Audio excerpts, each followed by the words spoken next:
যুবকরা হচ্ছে শক্তির আধার, তাদের মধ্যে আছে প্রাণ ঢালা উচ্ছ্বাস, তাদের রক্ত গরম। তারা চাইলে অনেক কিছু করতে পারে, পারে না? কোটা বিরোধী আন্দোলন করতে পারে, তারা নিরাপদ সড়ক চাই আন্দোলন করতে পারে, তারা দুর্নীতিমুক্ত বাংলাদেশ গড়ার প্রত্যয় নিতে পারে। চিল্লায় বলেন ঠিক কিনা? মৃত্যু আসার আগে জীবনটারে কাজে লাগাও, ঠিক কিনা?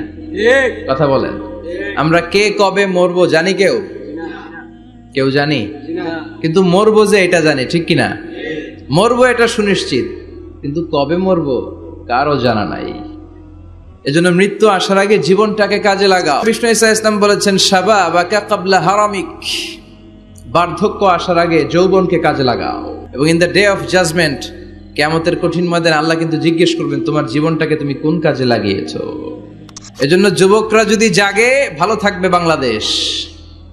যুবকরা যদি ইসলামের পক্ষে কাজ করে, বাংলাদেশটার রহমত আর বরকত দিয়ে সমৃদ্ধ করে দিবে কে?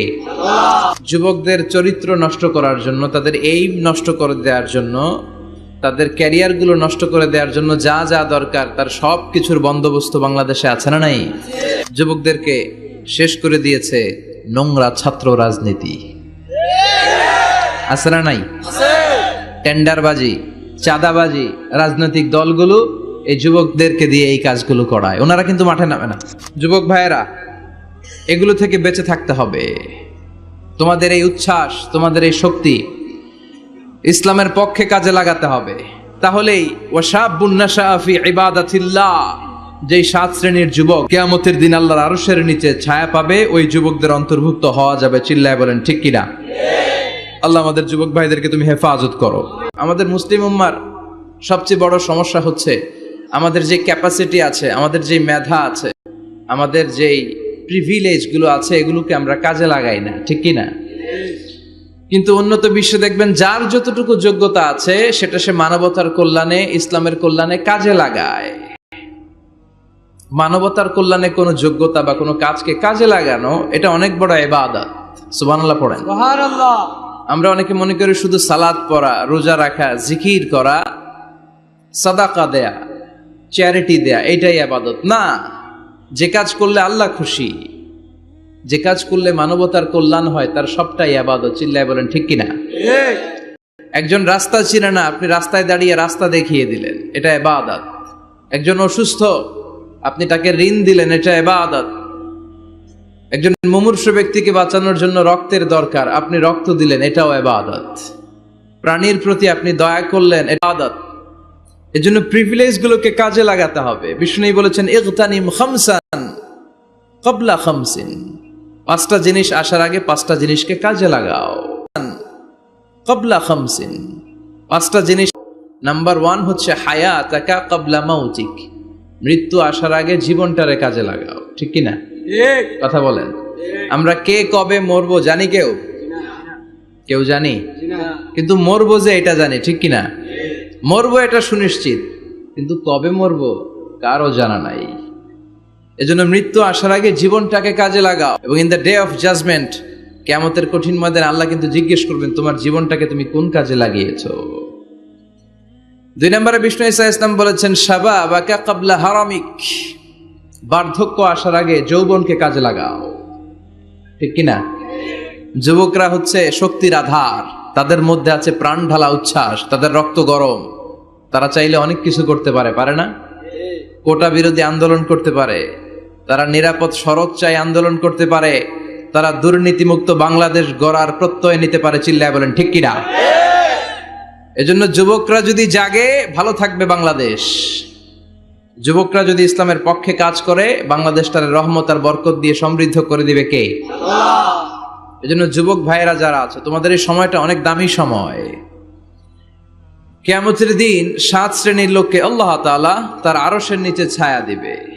এর মধ্যে 1 শ্রেণীর মানুষ হচ্ছে শাবুন নাশা ফি ইবাদাতিল্লাহ, ওই যুবক যারা ইবাদতে সময় কাটিয়েছে, যারা তাদের অবসর সময়টা হিন্দি সিনেমা দেখে নাই, জি বাংলা দেখে নাই, স্টার জলসা দেখে নাই, রূপবানে নাচে কোমর দুলায়া, এগুলা দেখে নাই।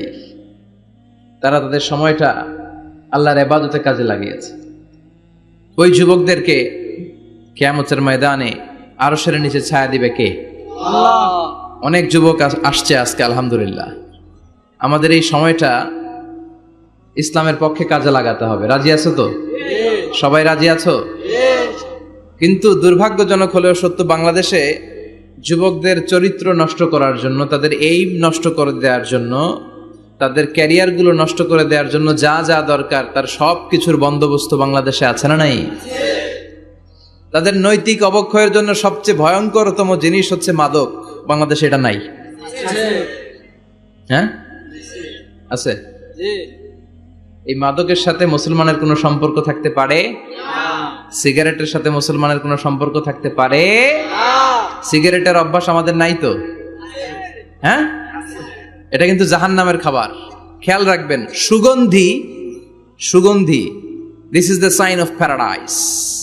সুঘ্রাণ, এটা হচ্ছে জান্নাতের আলামত। আর ধোঁয়া, এটা জাহান্নামের আলামত। কথা কন, ধোঁয়া কিসের আলামত? আগুন জ্বালাইলে কি ওঠে? ধোঁয়া ওঠে। সিগারেট খেলে কি ওঠে? পৃথিবীতে এই একটা মাত্র খাবার আছে যেটা টয়লেটে বসে খাওয়া যায়। কথা বলেন, খাওয়া যায় না? টয়লেটে বসে খায়। আর পৃথিবীতে এই একটা মাত্র খাবার, পণ্য, যেই পণ্যের উপরে লেখা থাকে সংবিধিবদ্ধ সতর্কীকরণ, স্মোকিং কজেস ক্যান্সার, ধূমপান কর্কট রোগের কারণ, মানে ক্যান্সার রোগের কারণ। তার মানে এই পণ্যটা খেলে ক্যান্সার হয়। পৃথিবীতে আর কোনো পণ্যের গায়ে এরকম লেখা থাকে না যে এটা খাইলে এই রোগ হয়। ফর এন এক্সাম্পল, বাজারে এক বিস্কুট আসছে। কি আসছে? এই বিস্কিটের গায়ে লেখা, এই বিস্কিট যদি কোনো বাচ্চা খায় ওই বাচ্চা ডায়রিয়াতে মারা যাবে, উপরে লেখা। কিনবেন? কথা বলেন, কি বলবেন? তোর বিস্কুট তুই খা, তোর বলা মরুক। কথা বলেন। কিন্তু সিগারেট এমন একটা পণ্য যেটার গায়ে লেখা থাকে যে এটা খেলে মানুষ মরে, তারপরও মানুষ খায়। সিগারেট হয় টোবাকো প্ল্যান্টস থেকে, তামাক পাতা থেকে। কোত্থেকে? তামাকের চাষ টাস কমে গেছে না? এটাতে আবার বেড়া টেরা দেয়া লাগে না, কারণ ছাগলও মুখ দেয় না। কথা বলেন। তো যেটাতে ছাগলও মুখ দেয় না, এটা কি মুমিন বান্দা মুখ দিতে পারে? জোরে বলেন। এই ধোয়ার কারণে আপনার লাংস শেষ হয়ে যাবে। লাং যেটা দিয়েছে আল্লাহ, ফুসফুস, এটা শেষ। এটার ভেতরে একটা পয়জন আছে, নিকোটিন। কি বলে? এই নিকোটিন আপনাকে শেষ করে দিবে। প্রতি বছর গোটা বিশ্বে এই নিকোটিনের কারণে হাজার হাজার মানুষ মরে যারা স্মোকিং করে। এজন্য স্মোকিং এর সাথে আমাদের কোনো সম্পর্ক থাকতে পারে?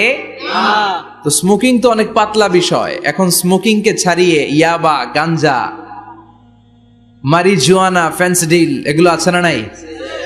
এই যে কি একটা আসলো, ইয়াবা। এটা পেঁয়াজের ভিতরেও পাওয়া যায়। মানে পেঁয়াজ ভেঙে এটার ভিতরে ইয়াবা নিয়ে আসে, আলু কাইটা ভিতরে ইয়াবা নিয়ে আসে, লাউয়ের ভিতরে ইয়াবা বইরা নিয়ে আসে।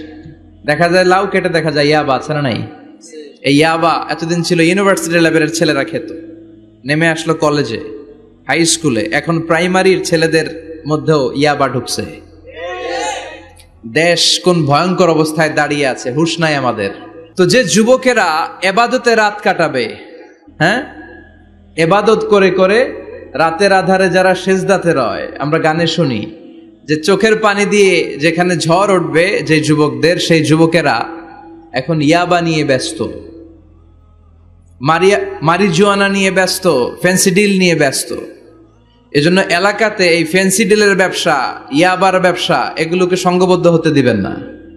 জনপ্রতিনিধি কেউ আসছেন কিনা জানি না মঞ্চে, আমি জানি না, এটা আপনাদের দায়িত্ব। আপনারা এলাকার গণ্যমান্য ব্যক্তিবর্গদেরকে নিয়ে ওদের যে স্ট্রং একটা সিন্ডিকেট আছে এটা ভেঙে দেন, এলাকাটারে সুন্দর করেন, যুবকগুলোরে আল্লাহওয়ালা হতে সাহায্য করেন। ঠিক কিনা? তাহলে যুবকদের চরিত্র ধ্বংসের ক্ষেত্রে সবচেয়ে বড় হাতিয়ার হচ্ছে এই মাদক। নাম্বার 2, সেটা হচ্ছে পর্নোগ্রাফি। এখন হাতে হাতে মোবাইল আছে না নাই? এই যে এটা একটা সিনেমা হল, এটার নাম কি? কথা কন। যত সিনেমা আছে সব ঢুকানো যায়, আবার মাহফিলে ঢুকানো যায়। The choice is yours, the decision is yours. তুমি জান্নাতে যাবা না জাহান্নামের লাকড়ি হবা, সিদ্ধান্ত তোমার। এগুলোর ভিতরে এখন ব্লু ফিল্ম পাওয়া যায়, ইন্ডিয়ান নায়িকাদের নেকেড সিনারি পাওয়া যায়, যায় না? কথা কন। যুবক ভাইরা, এগুলো থেকে তোমাদের বেঁচে থাকতে হবে। তোমরা আগামী দিনের সম্ভাবনা। তোমাদেরকে অনেক দূর যেতে হবে। You have to make a very bright career for your society, for your family, for your country. তোমাদেরকে অনেক দূর যেতে হবে। এজন্য নজরের লাগামটাকে টেনে ধরতে হবে। বিষ্ণু বলেছেন আন-নাযার সাহমুন মাসমুম মিন সিহামি ইবলিস। দৃষ্টি হচ্ছে শয়তানের বিষ মাখানো তীরবানের মধ্যে থেকে একটা তীর। এই তীর দিয়ে শয়তান যুবক আর যুবতী মেয়েদেরকে কাবু করে ফেলে। ঠিক কিনা? চিল্লায় বলেন ঠিক কিনা? এজন্য নজরটাকে হেফাজত করতে হবে। Zee Bangla, Star Jalsha, Kiranmala, Hindi cinema, naked film, blue film, এগুলোর সাথে কোনো মুসলমান যুবকের সম্পর্ক থাকতে পারে না। আমাদের দেশের ছোট্ট ছেলে মেয়েরা মসজিদে গেলে আমরা তাড়িয়ে দেই না? তুরস্কে একটা প্রজেক্ট নিয়েছে, যে ছোট্ট ছেলে মেয়েরা 40 দিন লাগাতার 40 দিন ফজরের সালাত জামাতে পড়বে। মসজিদ কর্তৃপক্ষ তাদের প্রত্যেককে একটা করে সাইকেল দিবে। এখন পোলাপানগো ভিড়ে মুরব্বীরা প্রথম কাতারে জায়গাই পায় না। সুবহানাল্লাহ কইবেন না? What a amazing project! কি সুন্দর ইনিশিয়েটিভ! আমরাও চাইলে নিতে পারি, ঠিক কিনা? এরপর খুব সম্ভবত কুয়েতে বা কাতারে মসজিদ কমিটি আরেকটা প্রজেক্ট নিয়েছে। সেটা হচ্ছে ফজরের সালাতে মুসল্লিদের সংখ্যা খুব কম। মসজিদ কমিটি ঘোষণা দিয়েছে, যারা ফজরের নামাজে আসবে না, ফজরের নামাজে যেই পুরুষরা আসবে না, অর্থাৎ তাদের স্ত্রীরা তাদেরকে ফজরের সময় ডেকে দেয় না, এজন্য মসজিদের ফান্ডিং এ, মসজিদের টাকা দিয়ে ওই পুরুষগুলোকে দ্বিতীয় বিবাহের ব্যবস্থা করে দেয়া হবে। কথা বুঝতে পারছেন? খরচ মোহরানা সব মসজিদ কমিটির। সেকেন্ড ম্যারেজ প্রজেক্ট, দ্বিতীয় বিবাহ প্রকল্প। এই ঘোষণা দেওয়ার পর থেকে এরপরের দিন মসজিদ প্যাকআপ। সারা রাত কোনো মহিলা ঘুমাই না। আল্লাহু আকবার পড়েন। তো এই ইনিশিয়েটিভ গুলো কিন্তু আমাদের নেওয়া দরকার। পরিবর্তন হতে শুরু করেছে। এখন digital Bangladesh. Now we are launching the satellite. So Bangladesh এখন অনেক এগিয়ে গিয়েছে। এখন তথ্য প্রযুক্তির যুগ। কোনটা সহি কোনটা দঈফ একটা ক্লিকে আমরা পেয়ে যাই, ঠিক কিনা? আমরা যারা বক্তা, আমরাও কথা বলে ছাড় পাই না। ধরে হুজুর রেফারেন্স কি বলেন, আছে না নাই? তার মানে গণসচেতনতা শুরু হয়েছে। এজন্য আমাদেরকে এই প্রজেক্ট নিতে হবে। এই যে মাহফিল এটা হয়েছে, এটা কি কোনো এক ব্যক্তির ফান্ডিং এ হয়েছে? কথা বলেন। একজন 10 লক্ষ দিয়েছে 2 দিন ব্যাপী মাহফিল, এরকম না। এটা সবাই মিলে করেছি। সবাই মিলে, এরকম সবাই মিলে যুবকদেরকে বাঁচাতে হবে। সবাই মিলে একসাথে আল্লাহ আল্লাহ হতে হবে। সবাই মিলে একসাথে জান্নাতে ঢুকতে হবে। তাহলে যুবকদেরকে শেষ করেছে মাদক, এই মাদক থেকে বাঁচতে হবে। যুবকদেরকে শেষ করেছে পর্নোগ্রাফি, পর্নোগ্রাফি থেকে বাঁচতে হবে। যুবকদেরকে শেষ করে দিয়েছে নোংরা ছাত্র রাজনীতি। আছে না নাই? টেন্ডারবাজি, চাঁদাবাজি, রাজনৈতিক দলগুলো এই যুবকদেরকে দিয়ে এই কাজগুলো করায়। ওনারা কিন্তু মাঠে নামে না। চিল্লায় বলেন। এই যে নির্বাচন পূর্ব সহিংসতা, এখানে গাড়ি ভাঙচুর, ওইখানে জ্বালাও পোড়াও, এখানে আগুন দাও, ওইখানে সন্ত্রাসবাদ, এগুলো সব যুবকদেরকে দিয়ে করানো হয়। এজন্য নোংরা রাজনীতির এই প্যানেলকে ভেঙে দেন আপনারা। সুন্দর রাজনীতির প্রচলন শুরু করেন। বরকত দিবে কে? আপনাদের একটা শক্ত সিদ্ধান্তই পারে বাংলাদেশকে সোনার মদিনার রাষ্ট্রে পরিণত করতে। চিল্লায় বলেন ঠিক কি না? তাহলে যুবকদের সবচেয়ে বড় সমস্যা কি? মাদক, তারপর পর্নোগ্রাফি, 3 নম্বরে নোংরা ছাত্র রাজনীতি, 4 নম্বরে লেট ম্যারেজ। আছে না নাই? কয় তুই নিজের পায়ে দাঁড়া। এতদিন কার পায়ে দাঁড়াইছে? কয় তুই নিজের পায়ে দাঁড়া আগে, তারপরে বিয়ে করবি। নো, টাইমলি ম্যারেজ ক্যাম্পেইন করতে হবে। যুবক হওয়ার সাথে সাথে সোসাইটির অর্থায়নে ওকে বিয়ের ব্যবস্থা করে দিতে হবে। বিষ্ণু ইসলাম বিয়েকে অনেক সহজ করেছেন, অনেক সহজ করেছেন। এক সাহাবী বলল, ইয়া রাসূলুল্লাহ বিয়ে করব। বিষ্ণু বললেন, হাল্লাকা সাদাক ইয়ানি মাহর, ডু ইউ হ্যাভ দ্য ডোরি? তোমার কি মোহর আছে? কারণ বিয়ে করলে তো মোহর দেয়া লাগবে। সাহাবী বলে, মোহর টোহর কিছু নাই। কি আছে? আমার সে গরিব এই তল্লাটা কেউ নাই। বিষ্ণু বললেন, ও সাহাবী, কোরআনের কোন সূরা আছে কিনা তোমার কাছে? সাহাবী বলল, নবী, কোরআনের অল্প কয়েকটা সূরা আমার মুখস্থ জানা আছে। এক যুবতী মেয়ে বলল, নবী, আমি বিয়ে করব। বিশ্বনবী বললেন, কোরআন জানো না কি? যুবতী বলে, না, কোরআন আমি জানি না। বিশ্বনবী বললেন, আমার কাছে ভালো একখানা পাত্র আছে, বিয়ে পড়িয়ে দিলাম।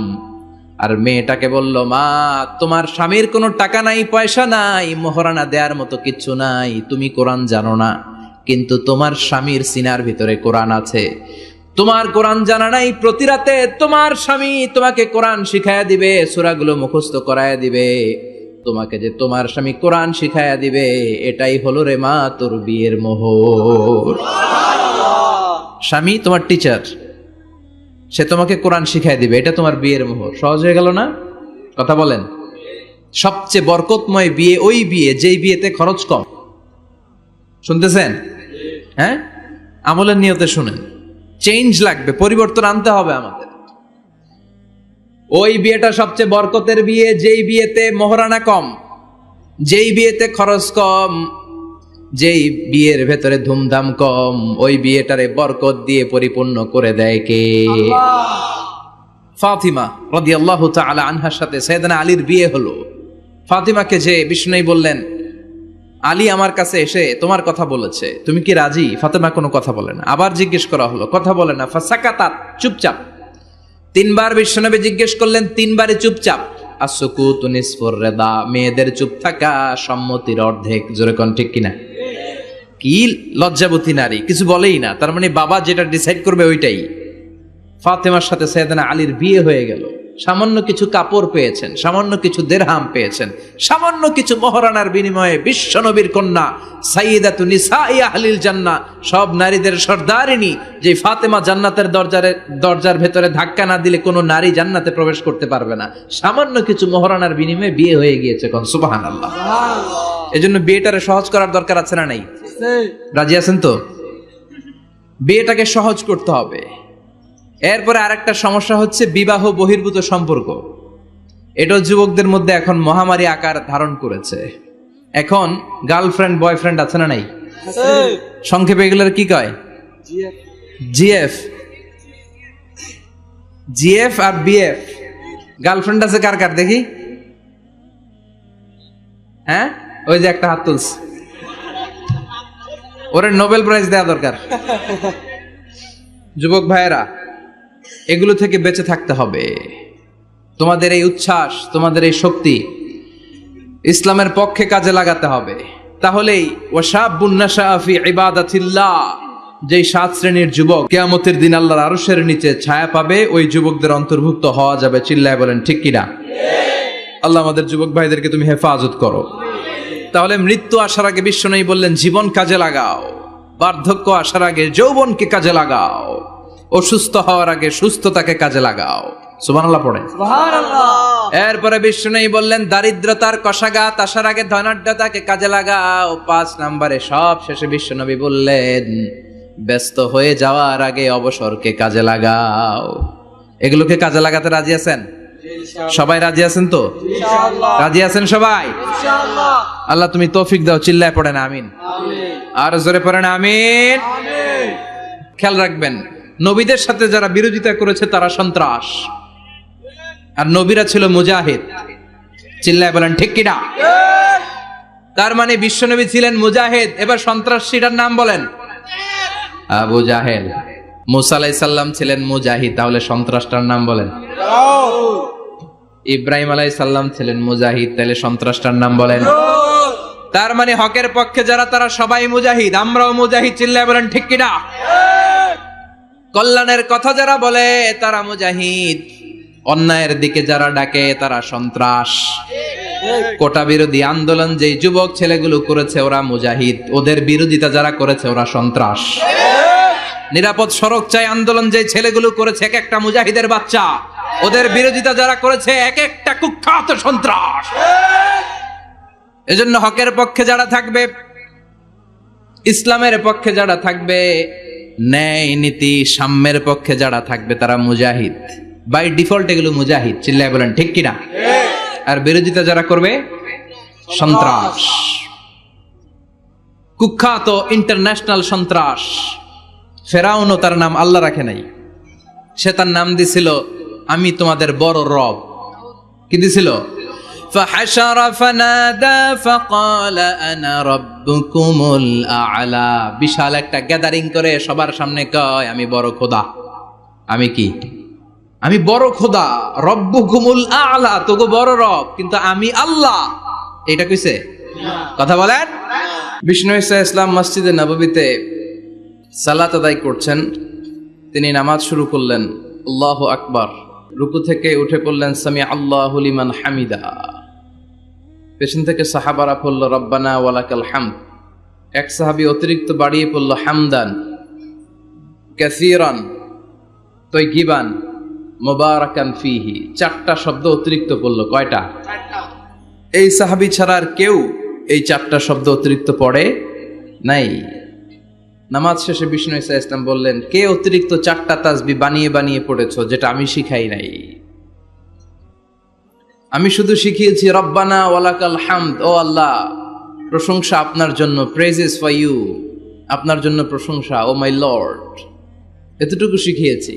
ওয়ালাকাল হামদ, কিন্তু এরপরে অতিরিক্ত বললা কেন? হামদান কাসীরান তাইয়িবান মুবারাকান ফি। কে পড়েছো? দাঁড়াও। কেউ দাঁড়ায় না। বিশ্বনবী অভয় দিলেন, আমি কিচ্ছু বলবো না, দাঁড়াও। বিশ্বনবী যখন অভয় দিলেন, অভয় পেয়ে এক সাহাবী হাত তুলে দাঁড়ালেন, বললেন ইয়া রাসূলুল্লাহ আমি পড়েছি, আমারে মাফ করে দেন। বিশ্বনবী বললেন, কেন বললা? আমি তো শিখাই নাই। পেয়েছো কোথায়? সাহাবী বলল, ইয়া রাসূলুল্লাহ রব্বানা ওয়ালাকাল হামদ মানে O my Lord, all praises to you, O Allah সব প্রশংসা আপনার।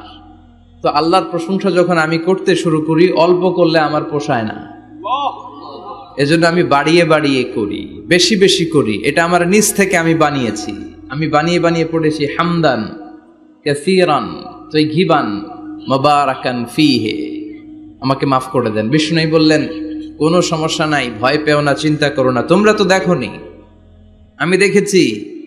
সালাত অবস্থায় আমি দেখতে পেয়েছি তোমার এই অতিরিক্ত চারটা যে তাসবিহ, এটার সওয়াবটা বিদউয়া সালাসুনা মালাইকা, 30 জনেরও বেশি ফেরেশতা কে কার আগে আল্লাহর আরশে এই সওয়াবটা পৌঁছে দিবে এ নিয়ে আল্লাহর আকাশের মধ্যে তারা প্রতিযোগিতা করছিল।